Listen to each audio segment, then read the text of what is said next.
Great, thank you. Um, Before we begin, I just wanted to introduce myself. My name is Jenna Hughes. I am a planner on the long range planning team with the city of Beaverton. And joining me here is Bianeth and Brittany. If both of you could please introduce yourselves. Bianeth first. Great. Yeah. Hi, everyone. I'm Bianeth Valdez. I use she, they pronouns. I work for the city of Beaverton with the affordable housing team, and I do community engagement with our affordable housing projects. And I'm happy to be here with y'all today. Good evening, everyone. I'm Brittany Gate. I use she, her pronouns. I work with the Community Development Department. I'm a current planner, so I work on development review. I'm happy to be here with y'all as well. Awesome. So we're here tonight to discuss the Housing Beaverton project. And this is a really important project where we're planning for Beaverton's future housing for the next 20 years. And in the next 20 years, we want to make sure that we're meeting everyone's housing needs. Next slide, please. The Housing Beaverton project really draws from a lot of the work that we've done at the city already around housing. For example, we have a housing 5-year action plan that includes actions for various priority areas, many of which the city has accomplished or is already working on. The Housing Options Project, which was approved earlier this year, changed Beaverton's land use rules to allow for more types of housing in neighborhoods. You might have also heard that the city also recently purchased a building to open a year-round shelter for people experiencing homelessness. And the city also uses money from Metro, our regional government, to help get new affordable housing projects built. Next slide. So the Housing Beaverton project has two major parts to it. And these are both important to make sure we're serving both current and future residents. And these are also required by state law, and we do this process every 6 years. So the first part is figuring out what the city's future housing needs are through what's called a housing needs analysis. And that sounds really technical, but basically it involves looking at how much land we have available in the city, land available to add more housing. Then we predict how much housing and what types of housing we'll need 20 years from now. And if we don't have enough land to allow for that future housing, then the city has to implement policies to encourage more housing, or even potentially add more land to what's called an urban growth boundary. If anyone is familiar with the Cooper Mountain area, this is an example of where we expanded the boundary so that we can include that land in future growth and in future parts of the city to allow more housing. So we're now at the next phase of the project, phase 2, the housing production strategy. And this is where the community and city council determine what steps the city should take to make sure we provide that needed housing. Keep in mind that the city doesn't actually build housing. These strategies focus on removing barriers to housing development and otherwise encouraging or promoting housing production by private or nonprofit sectors. Community engagement is also a crucial part of this work to understand people's needs and get input on the housing strategies, which is why we're glad you're all here. Next slide. For this study, we're also leading with equity. We're thinking more about equity than we have in the last study we did 6 years ago. So when data is available, we look at data for specific racial and ethnic groups so that we understand different needs for different people in different communities. We also acknowledge that there are some past racist practices that contributed to housing disparities. And so we recognize that not everyone's starting off at the same place. Not everyone has intergenerational wealth to put a down payment on a home. We know that. We also are focusing on understanding the needs of people with disabilities and youth and other groups that historically have been excluded from housing or decision making. Next slide. So as mentioned before, one of the first steps we do is to identify housing need. So when we figure this out, we use Metro, our regional government's forecast for what our population will be in 2042. So 20 years from now, we'll have a population of about 118,000 people. And just to put things in perspective, we'll hit 100,000 people in Beaverton in the next couple years. So we're growing. Then working with our consultant team, we try to predict what housing types and densities we'll need to house folks in the next 20 years, paying extra attention to price points and different living situations for different households. Next slide. Some things that we've learned so far in our project are that our housing capacity is limited. South Cooper Mountain, which is near Mountainside High School, if you're familiar with that area, that's being developed right now. And that will have more than 3,000 new homes. We're also planning for Cooper Mountain, which is just north of that, which has more than 400 acres of developable land, which will allow 5,000 new homes. Inside the rest of the city, we have much less vacant land for housing. That being said, there is some redevelopment potential within the city, including in mixed-use areas and also in existing residential neighborhoods, where we might see some additional homes popping up because of the adoption of the Housing Options Project, which allows for more housing variety. Next slide. We also know that we have some housing disparities that we need to address. So, for example, low-income households currently experience severe shortages in rental and ownership housing, which is shown in the charts on the right, where the dark green and dark orange columns representing housing need are much taller than the lighter colored columns representing supply. We also know we have a shortage of homes accessible to people with disabilities, and we see lower home ownership numbers among some populations, particularly for people of color, which means that they're missing out on an opportunity to generate wealth. Bianeth will take over the next couple slides to talk more about the engagement that we've done so far and how we're going beyond just this snapshot of data to actually understand what people's needs are. So Bianeth? Great. Thanks, Jenna. So as Jenna mentioned, community engagement is a big part of this project, and we want to understand what outreach has already been done, because we want to be mindful of what has the community already said. And so we did a past engagement analysis to understand, who was engaged, what was learned, and also just to kind of learn about the engagement process.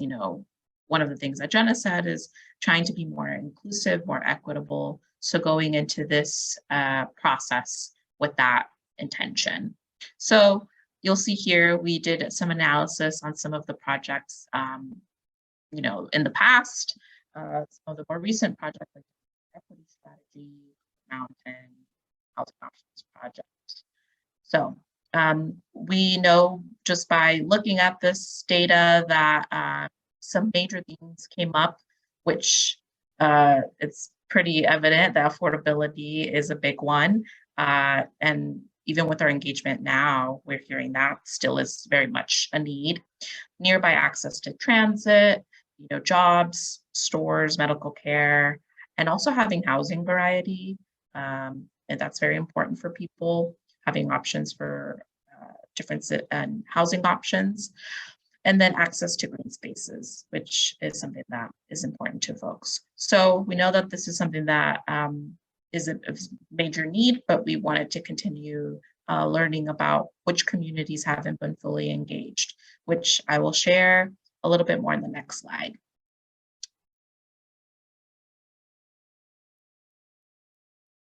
If you can go to the next slide, please. Thanks.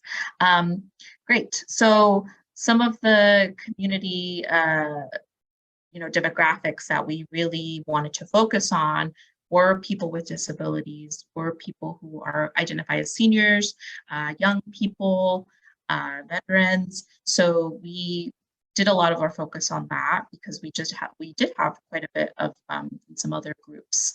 But these are the groups that really stood out to us that weren't as engaged. So what did we do for our first phase of engagement? We went out to the community. We went to City of Beaverton events. We did THPRD events, which is Tualatin Hills Parks and Rec Department. And we went out and engaged the community about, hey, this is what we're doing in the community. This is what we want to learn and understand people's needs. Did a youth focus group. So we partnered with community partners who work with young people, unstably housed youth, homeless youth, and we're able to kind of get some of their input. And you'll see here on the right, there is a drawing of that youth focus group showing about housing needs. And then we talked to people one-on-one who identify as people with disabilities. We also talked to Salvation Army shelter residents who do identify as veterans, but also could be categorized or are categorized as seniors or people with disabilities.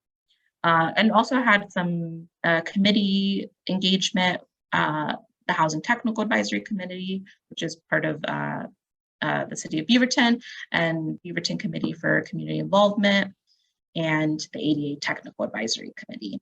So done a lot of engagement with those groups, and we also provided an online survey and got some results on that. We're still assessing the results on that, but we're able to engage quite a few folks in that. And so I'm now going to share about what we learned with this engagement.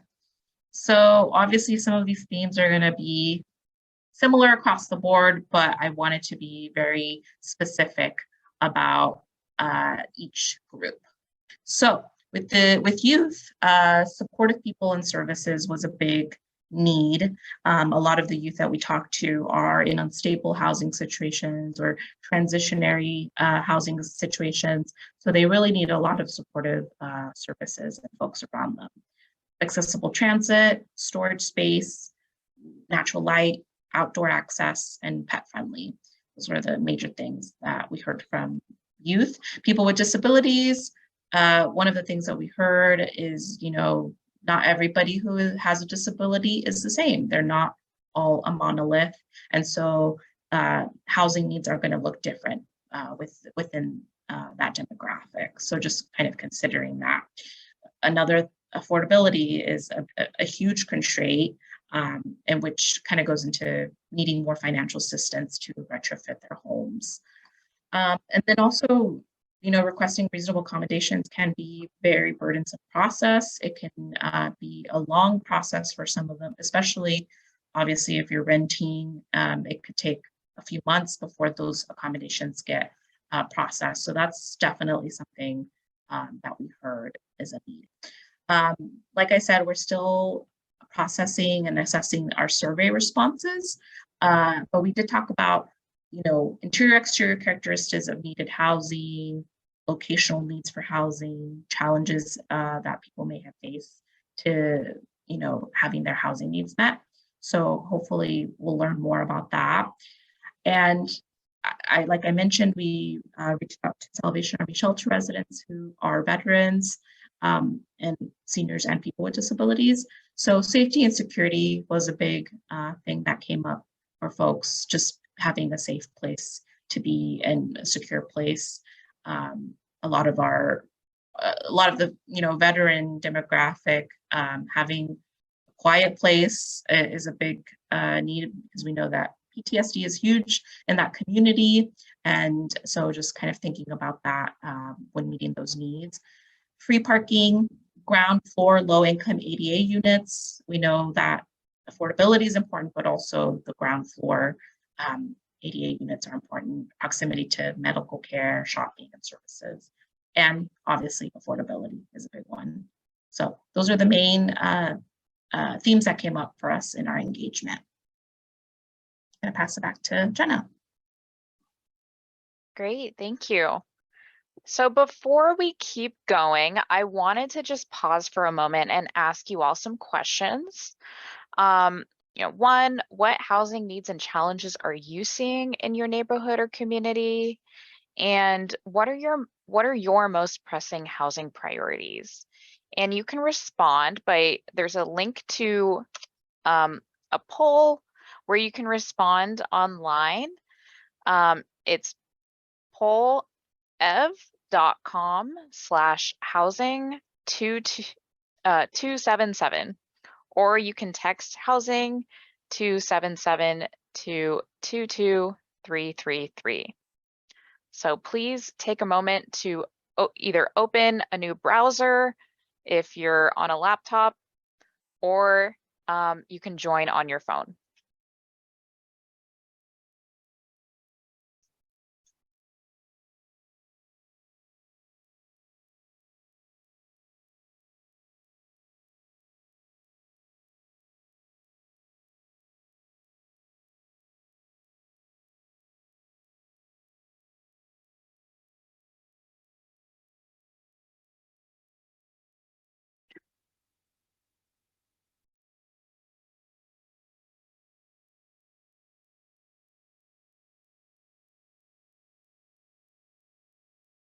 And please feel free, if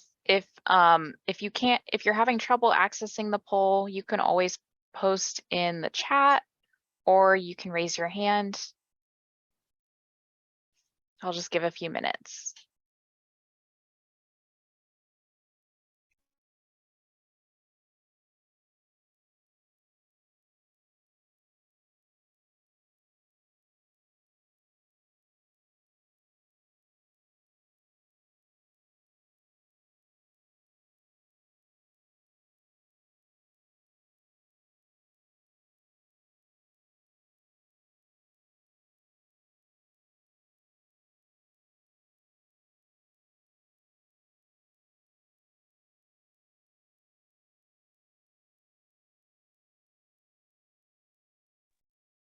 All right, I see more affordable homes.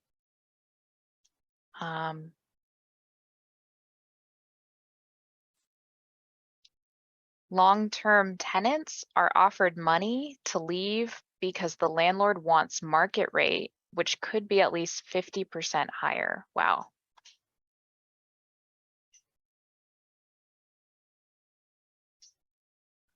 More affordable homes again. Wow, a lot of responses coming in. I'll take time to read these for interpretation in just a moment.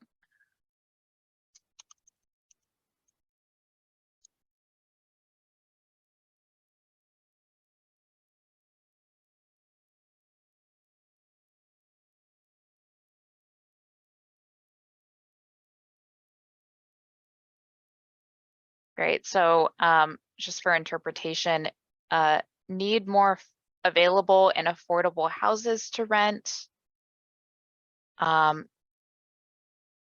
Education for housing resources, more affordable homes. Rent is increasing. Landlords are not being registered and need permanent housing. Big companies are moving in and making neighborhoods expensive. So that kind of gets at gentrification and displacement risk. Wonder if the city has enough houses for rent. Very hard to find available houses to rent. Rent is increasing. Yes.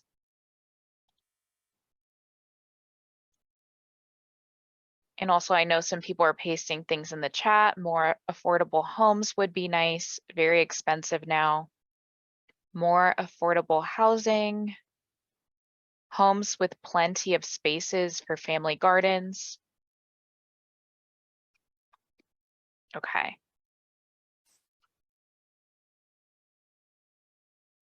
Ooh, okay. It's very hard to find affordable houses. Landlords take advantage of people who don't know their rights.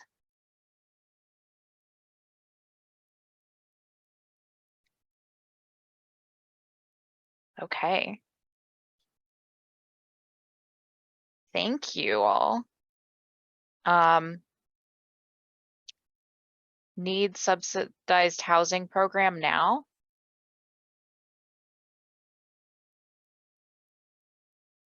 Affordable homes with low mortgages. Okay, I'm gonna skip to the next question because some of these sound like they could be housing priorities as well. So it should jump to the next question on your browser or phone screen. And it looked like some of those responses are also housing priorities as well.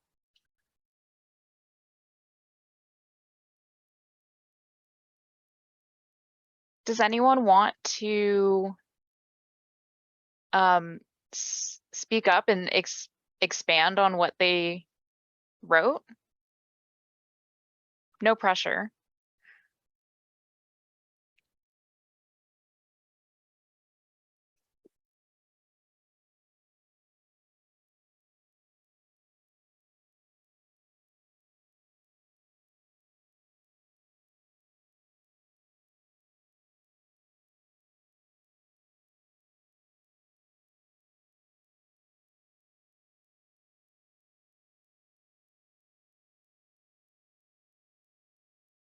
Okay, I see in the chat from Smith Silver, affordable and conducive housing.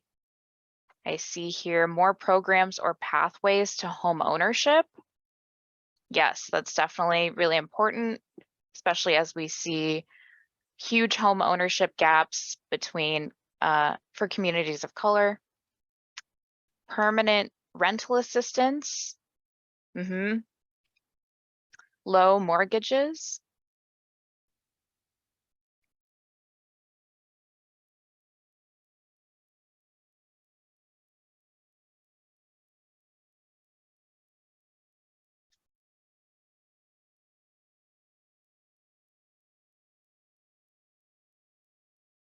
Someone pasted in the chat, more affordable housing would be nice.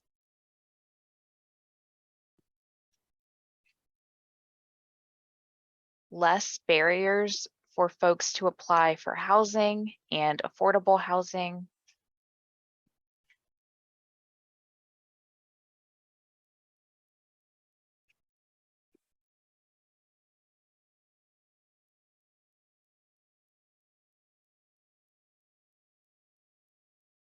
Anyone else? Anyone want to speak up?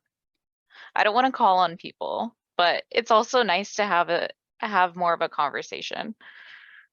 Okay, in the chat, easy spaced mortgage payments enabling low income earners to own homes.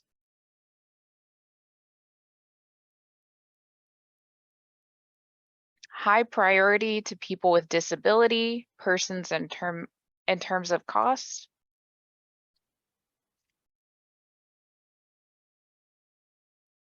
Okay, youth are not prepared for the rental world.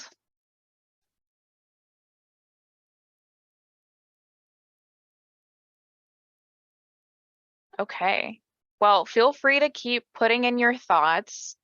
I'm gonna keep the presentation going. I'm gonna stop sharing.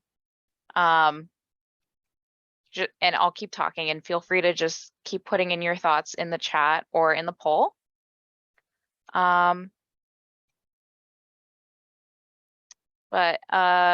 Brittany, can we go to the next slide? Great, thank you. So as I said earlier, Beaverton is growing, and by the year 2042, we expect there will be 19,000 more people in Beaverton. And this translates to about 9,250 more households, assuming an average household of 2 or 3 people. But we also know there are lots of households that have 1 person and others that have more than 2 or 3 people. So in the end, we'll need about 9,900 more homes to accommodate all that growth. So many of those new homes will come from South Cooper Mountain and Cooper Mountain, where there's a lot of development happening right now. But we'll also need to find homes for people within the rest of the city as well. So as mentioned, equity is at the center of this work. And through data and engagement, we're learning that various types of housing disparities exist in Beaverton, which affect certain populations more than others. In particular, households of color, on average, have very unique housing needs. Households of color are typically larger than white households and have more multi-generational living situations, which often means that they need homes with more bedrooms or increased flexibility to have homes with a built-in mother-in-law unit, or even in some cases, multiple homes on one lot. In some cases, households of color have lower home ownership rates. And these are all things that we're trying to keep in mind when thinking about the future of housing in Beaverton and potential housing types that we need to plan for in the future. Next slide. So individuals with a disability are another underserved group. An estimated 12% or 11,300 people currently report having some sort of disability. If we're assuming a similar share of the population 20 years from now, that would indicate about 14,000 residents having a disability in the future. So, and that number might be even higher considering our aging population, since approximately a third of our seniors also identify as having a disability. There's no data on how many accessible units currently exist. We know from engagement that there's a significant shortage, and housing needs also vary depending on the type of disability. Someone using a mobility device or wheelchair is going to have different needs than someone who is blind or deaf or has some other type of disability. So determining this need could lead us to identifying strategies to produce more housing that is accessible to people with disabilities. We estimate that by the year 2042, about 21% of new households will be very low income, and 14% are estimated to be extremely low income. And we already know that there is a severe shortage of units serving those making $35,000 or less per year. But this also isn't new news. We know that rental housing and affordable housing is an urgent need right now. And our Housing 5-Year Action Plan has some actions to address affordable housing and other types of housing, but this is also something that we're focusing on for the housing production strategy so that we can explore other ways for the city to address this problem. And while the city can't fix it on its own, we can identify the best actions we can take to make some progress. So using the same link as before, polev.com/housing Housing 277. I have some questions on, what should we do? What should the city do to help meet people's housing needs? These are just some ideas. A is allow for more housing near public transportation. B is make regulated affordable housing easier to build.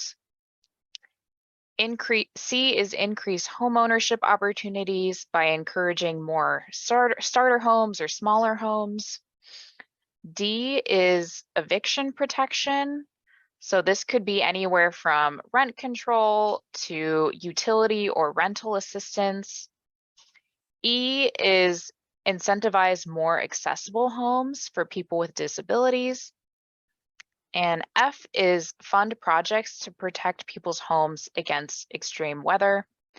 And if you have any other ideas, we're totally open to ideas. So I'm going to share my screen to show what the poll is looking like.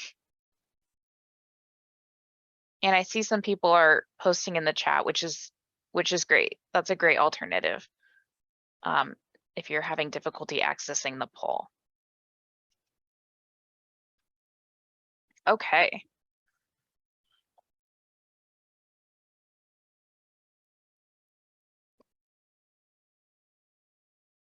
So it looks like a lot of people so far are choosing A, allow for more housing near public transportation. Also increasing home ownership by encouraging more starter homes is popular.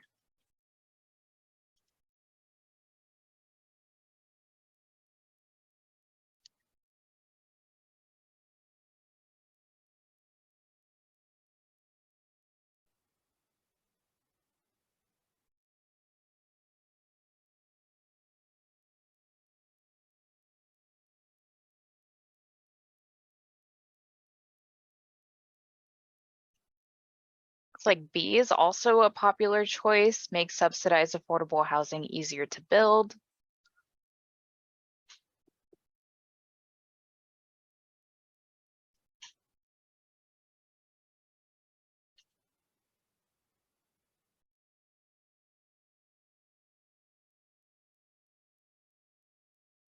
Interesting. Does anyone want to expand on why they made their selection?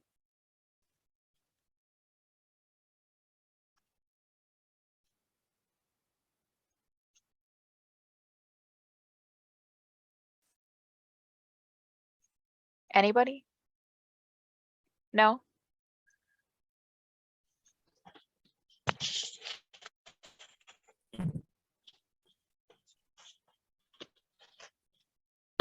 Charles, did you want to say something?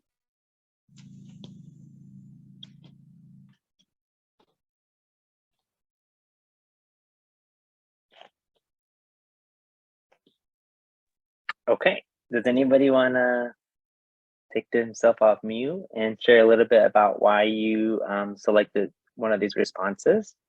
We would love to hear.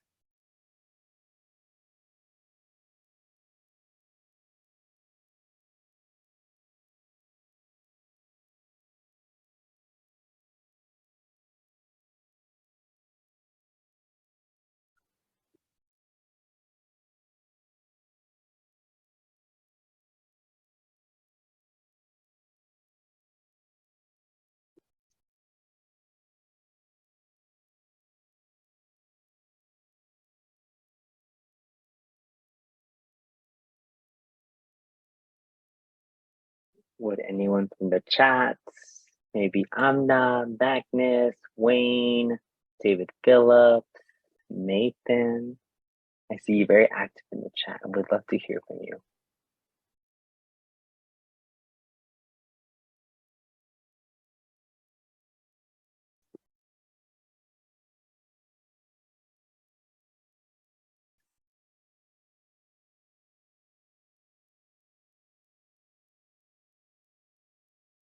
I'm curious for those who chose option A, allow for more housing near public transit. Amna, I don't want to put you on the spot, but I see you you put A in the chat, and I just wanted to ask if you wanted to talk a little bit more about why you made that selection.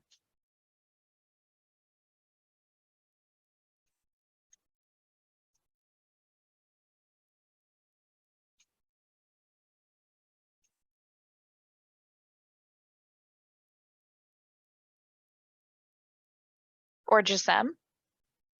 You said, I think A is a good choice too.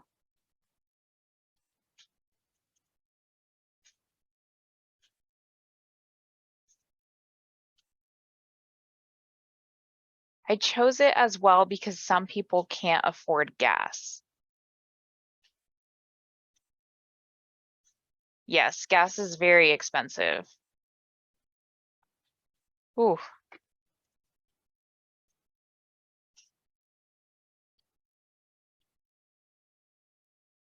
Gas is a lot of money now, so it's better for people and environment if they just use the bus or Max. Yes, that makes a lot of sense. Amna writes, I think A is a good choice because gas is getting expensive and public transportation is very helpful. Great. David Phillips writes, I believe so much in closeness to transportation because it will reduce the use of personal vehicles to and from work, saving funds.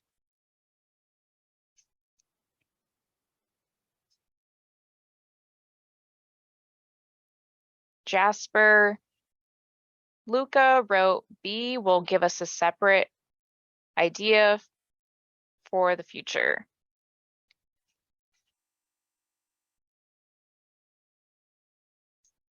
Jasper, do you want to expand more on that?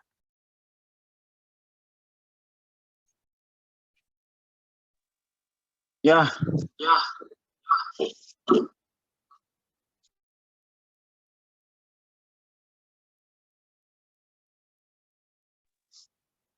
So I want to say that when I say that B give us separate ideas for the future, yes, it give us the idea for us to see how to build a good thing, a good structure, and trying to make our community clean and open for everyone. You know, if everything is based on rent or any other thing, it's like having renting apartment all the time, it's gonna cause a lot of pressure. So giving us encouraging home ownership, more starter homes is I think is the best because it will bring in more people, more ideas on investment, more ideas on uh, structure. So it's that's what I meant by what I dropped in the chat. So I think if they increase home ownership, it's gonna bring a lot of improvement and durability to the community. Great. Thanks for sharing. Yeah, so it sounds like maybe you picked a couple things. C as well, increase home ownership by encouraging more starter homes. And yes, that's something we've heard a lot from other community members is that, you know, homes are so expensive and it's really hard for first-time homeowners to buy their first home because houses are so expensive. And so having more options for smaller homes, for starter homes, just gives people more opportunities. Awesome. And I'm just going to read what's in the chat for interpreters. Charles Gregg wrote, I choose option F because fund is a key necessity in building project and weather management needs a lot of funding. Okay, so referring to needing to weatherize people's homes. Great. Daniel Phillips writes, accessibility to transport reduces use of automobiles, reducing carbon monoxide emissions, which reduces air pollution and improves green vegetation, which is good for our health. And then if someone could please translate what Brenda wrote in the chat.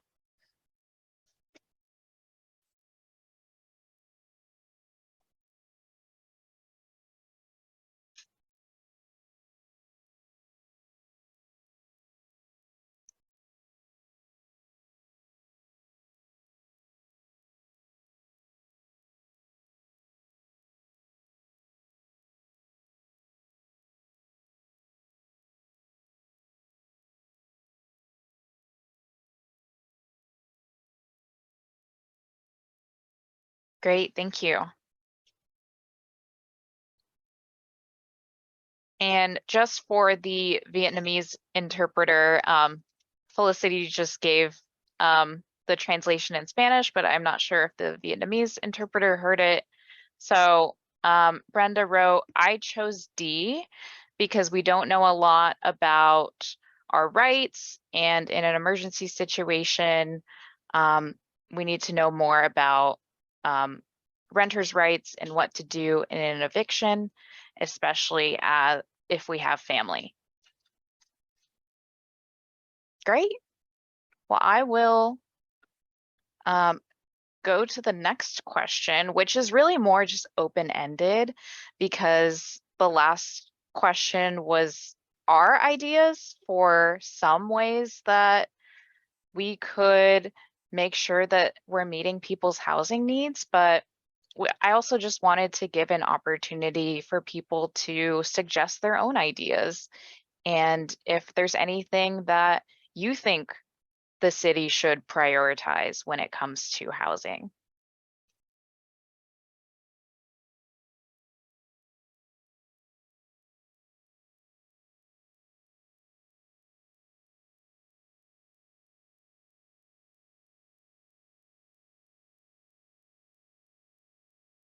And in the chat real quick, I just see Magnus wrote B, it reduces transportation stressness and a conducive future. Smith Silver wrote, I go for option B because everyone dreams to be a homeowner. With the affordable housing option, a lot of persons should become a homeowner by 2042.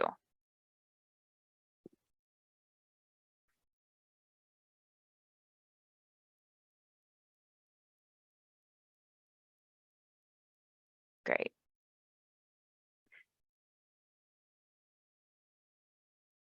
Does anyone have any other ideas, thoughts that they'd like to share? You can do so in the poll, or you can just raise your hand and or post it in the chat. That's fine too. Well, someone wrote, with rent increase, disability and elderly people need financial assistance to pay rent.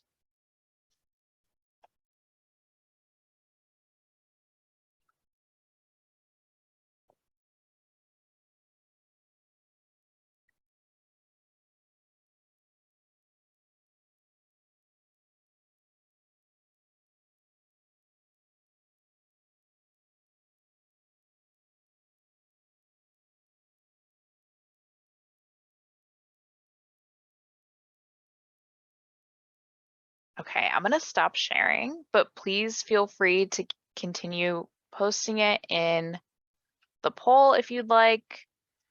But I think we can move along.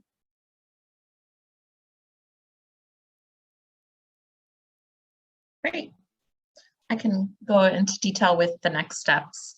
So we are finishing up our analysis, which we've done obviously some engagement about understanding people's needs and understanding what the future could look like with those needs and understanding the disparities.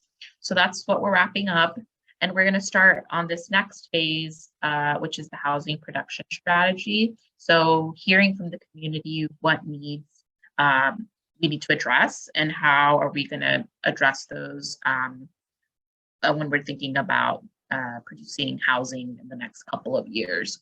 So that's what we're doing, and we hope to do more community engagement in the next coming months. We really want to focus on some of the housing providers and producers.